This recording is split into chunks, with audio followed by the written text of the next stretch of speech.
Après avoir gravi les principaux sommets des montagnes, les hommes ont été attirés par les gouffres.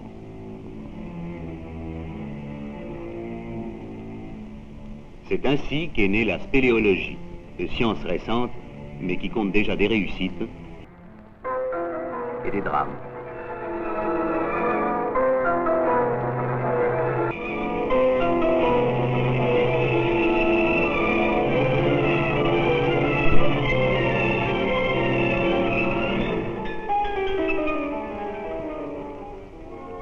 Le plateau de l'Ardèche, parce qu'il est calcaire, présente un grand nombre de cavités.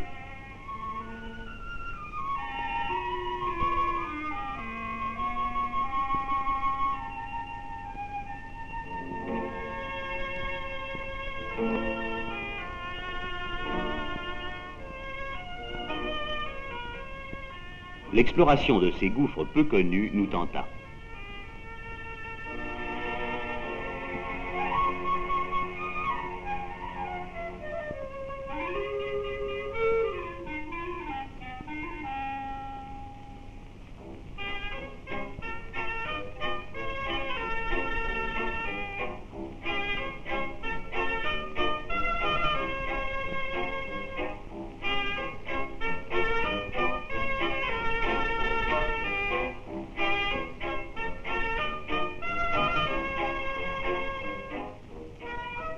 Comme nous passions par le petit village d'Orgnac, les habitants nous avaient un trou qui les intriguait fort. Quelques années auparavant, un homme qui voulait se débarrasser de sa femme l'y aurait jeté, disait-il.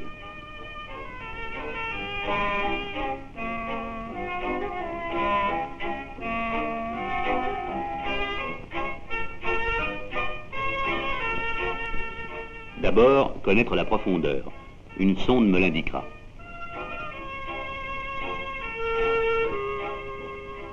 Mon camarade prépare déjà l'échelle de corde. 50 mètres environ.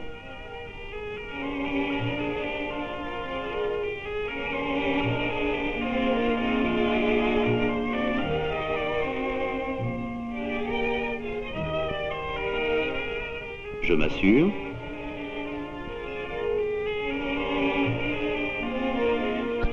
Et la descente commence vers l'inconnu.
Je prends pied sur un cône d'ébouli. Cela semble intéressant. J'appelle mon coéquipier. J'allume un feu de magnésium.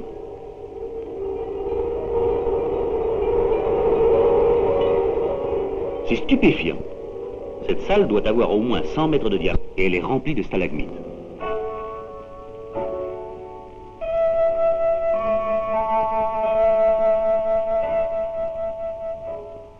Quelle forme curieuse! Ne dirait-on pas une baïonnette? Comment tout cela a-t-il pu se former? Depuis des millions d'années, l'eau de pluie se chargeant d'acide carbonique au contact de la terre s'infiltre dans le sol. À la suite de réactions chimiques, le calcaire est dissous.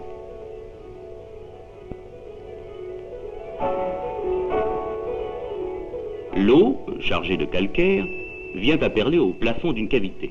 La température et la pression n'étant plus les mêmes que dans les fissures, le calcaire en suspension se recristallisera. Les gouttes d'eau continuent à tomber lentement et construisent une stalactite. Un canal central leur permet de passer.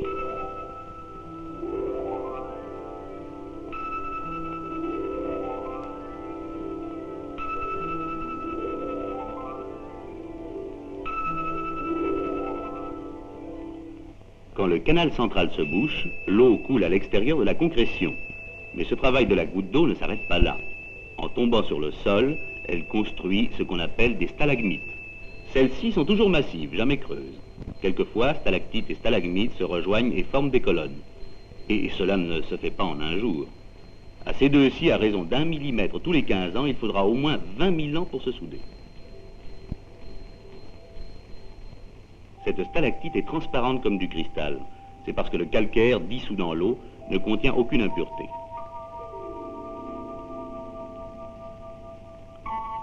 La fantaisie de la nature leur donne parfois des formes bizarres.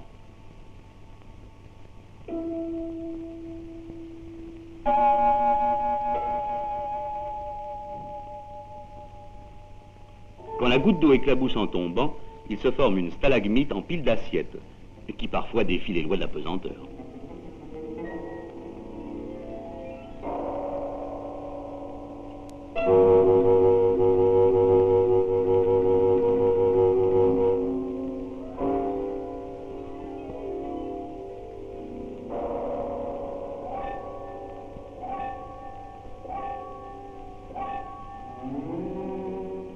Si la goutte d'eau tombe assez rapidement, aucun dépôt ne se forme au plafond. Donc pas de stalactite, mais une stalagmite peut se construire au sol. Celle-ci a 9 mètres de haut. Elle est si fragile qu'elle pourrait tomber au moindre souffle. Cette stalagmite qui ressemble à la tour de Pise a dû se pencher lors d'un séisme. C'est la voûte qui la retient.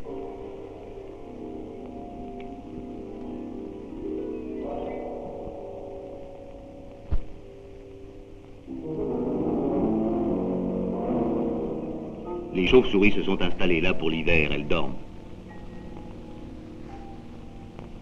Il vaut mieux installer une échelle ultra légère pour franchir ce passage.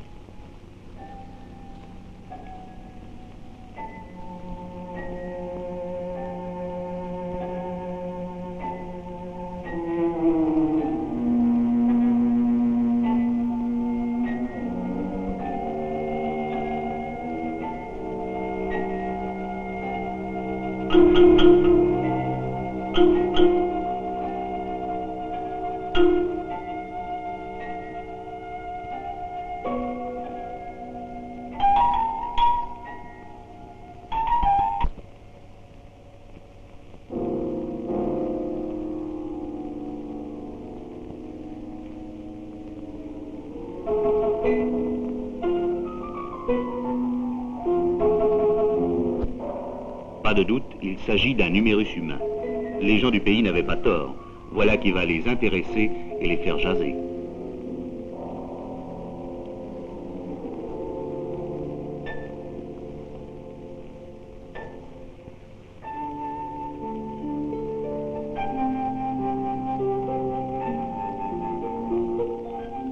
Est-ce un chandelier ?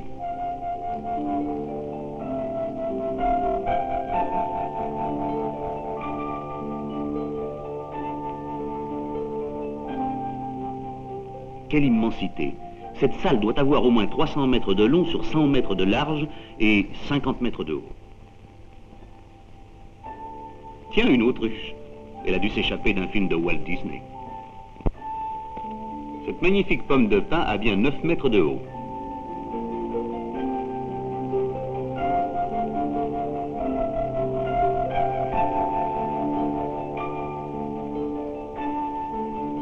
Comment l'eau a-t-elle pu façonner ces feuilles énormes et pourtant si gracieuses?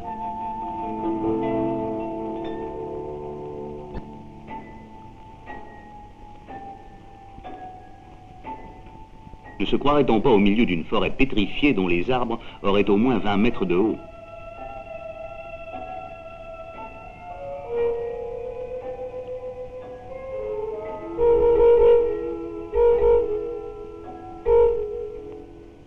Voilà un compotier de belle dimension.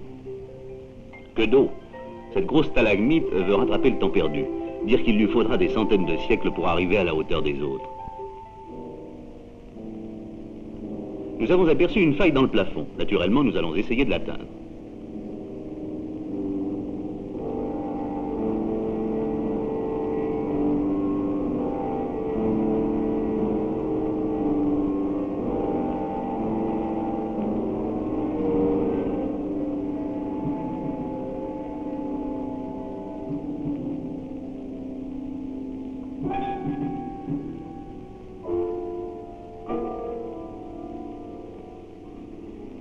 Après nous être hissés dans une cheminée étroite et visqueuse, nous surplombons d'au moins 45 mètres la salle où nous étions.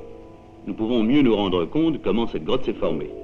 À l'origine, comme dans la plupart des autres grottes, il y a en dessous des roches perméables, une roche imperméable. L'eau de pluie, chargée de gaz carbonique, forme de petites fissures et s'écoule au niveau de la roche imperméable en suivant sa pente. Les fissures s'agrandissent, l'eau forme un petit ruisselet qui devient rivière souterraine. Puis un jour, l'équilibre se rompt, la voûte de la rivière s'écroule.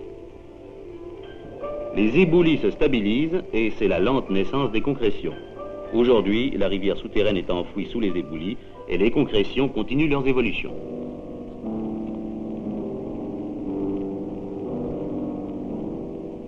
Un étroit passage prolonge cette vire. Mon compagnon, plus mince, passe le premier.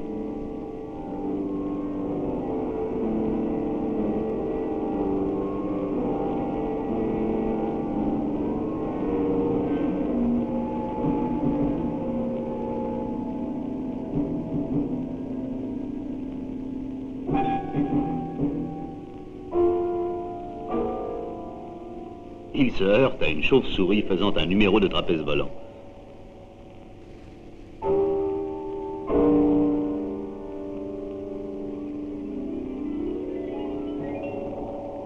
Je le rejoins au moment où avant de la recoucher.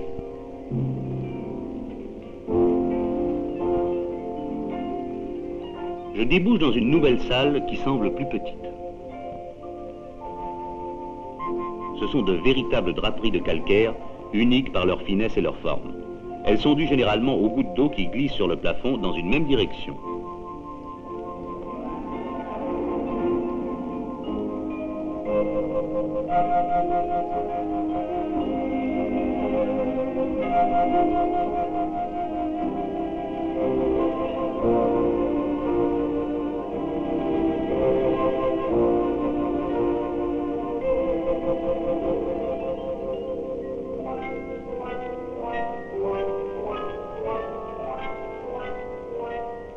Ces curieuses stalactites sont appelées excentriques à cause de leur forme bizarre.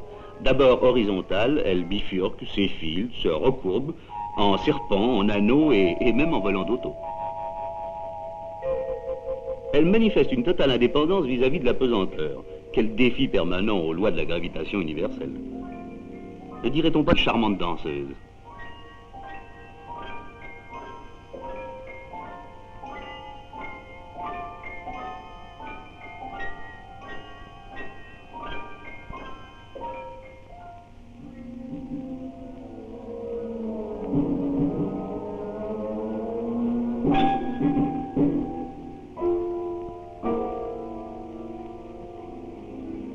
Ce drapeau est d'une finesse et d'une transparence extraordinaires.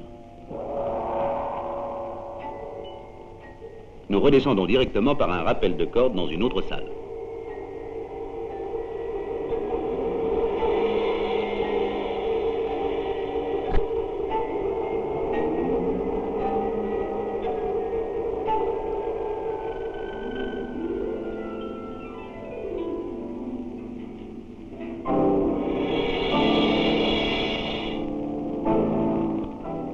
quel admirable buffet d'orgue. La coulée qui va du sol au plafond est bien détachée, aérée, gracieuse malgré sa dimension.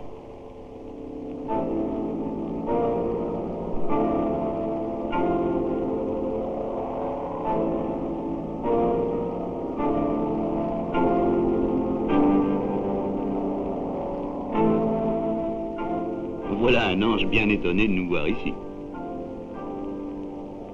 Nous contournons le buffet d'orgue car un nouveau gouffre nous appelle.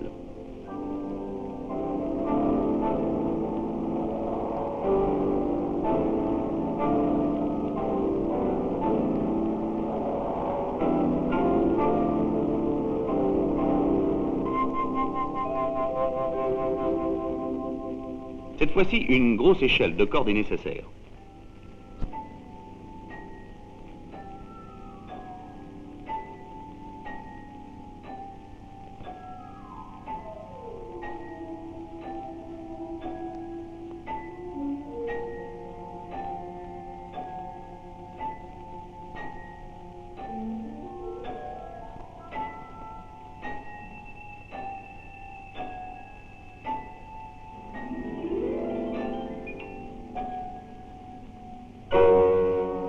Un nouveau couloir.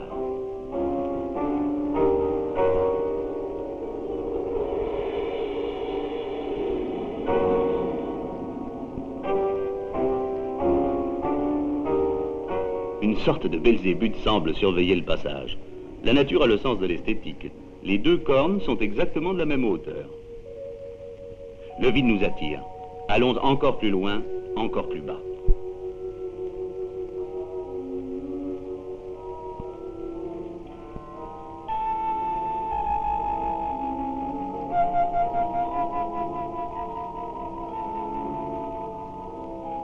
Le passage se rétrécit, c'est certainement la fin de la grotte.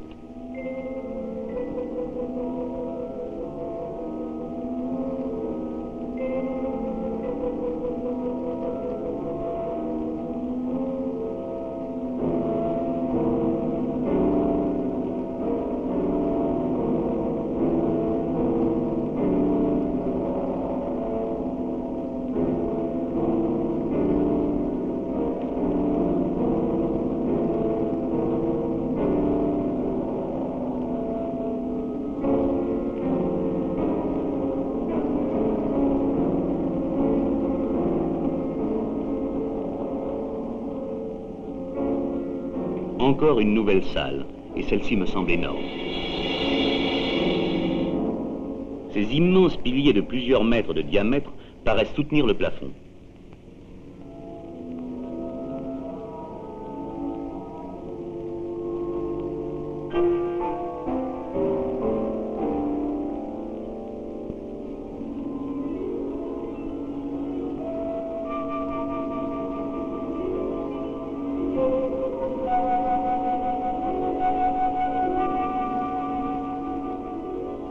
Celui-ci a certainement près de 25 mètres de haut.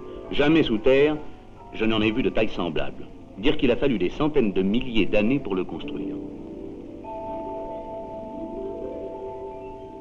Le canyon du Colorado.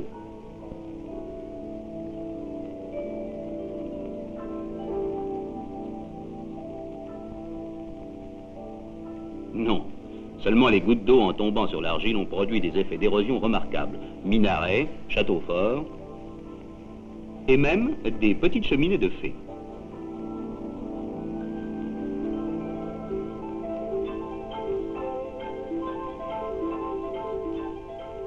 Malheureusement, il est tard. On doit s'inquiéter là-haut. Nous ne pouvons tout découvrir en un seul jour. Un dernier regard avant de remonter. On nous attendait avec impatience, mais non en vain. Le résultat de cette première journée est concluant. La grotte d'Orniac est d'une richesse prodigieuse.